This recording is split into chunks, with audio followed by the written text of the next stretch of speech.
Президенти Федерацияи футболи Осиёи Марказӣ Шайх Салмон бин Иброҳим бо сафари корӣ ба шаҳри Душанбе ташриф овард. Дар давраи ин сафар роҳбари футболи Қораи Осиё бо президенти Федерацияи футболи Тоҷикистон ва Ассотсиатсияи футболи Осиёи Марказӣ муҳтарам Рустами Эмомалӣ мулоқот анҷом дод. Шайх Салмон бин Иброҳим аз рушду инкишофи футбол дар Тоҷикистон ва Осиёи Марказӣ изҳори қаноатмандӣ кард.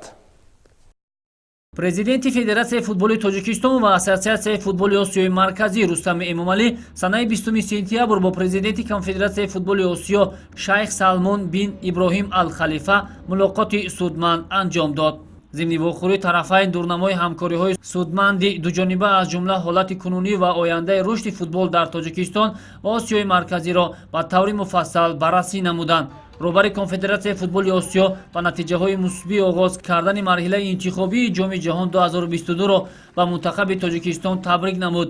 Ёдовар мешавем, ки тими миллии футболи Тоҷикистон дар ду бозии аввали марҳилаи дуюми интихобии чемпионати ҷаҳон 2022 бар тимҳои миллии футболи Қирғизистон ва Муғулистон ғалаба кард. Акнун ки қароргоҳи Ассотсиатсияи футболи Осиёи Марказӣ дар Душанбе аст, барои такон бахшидани футбол дар минтақа ба дӯши шумо боз масъулияти бештар зам шуд. Ман бовар дорам, ки таҳти роҳбарии Рустами Эмомалӣ сатҳу сифати футбол дар Осиёи Марказӣ рушд меёбад. Иброз дошт президенти Конфедератсияи футболи Осиё дар ҷараёни суҳбати дуҷониба.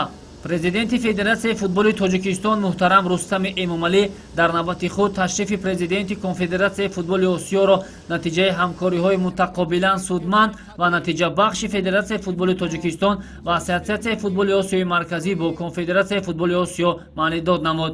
Дар фарҷоми суҳбат роҳбари Конфедератсияи футболи Осиё Шайх Салмон бин Иброҳим Ал-Халифа ба мунтахаби наврасони то 17 солаи тоҷик ки дар чемпионати ҷаҳон дар Бразилия иштирок мекунанд муваффақият ва бурдбориҳоро таманнун намуд.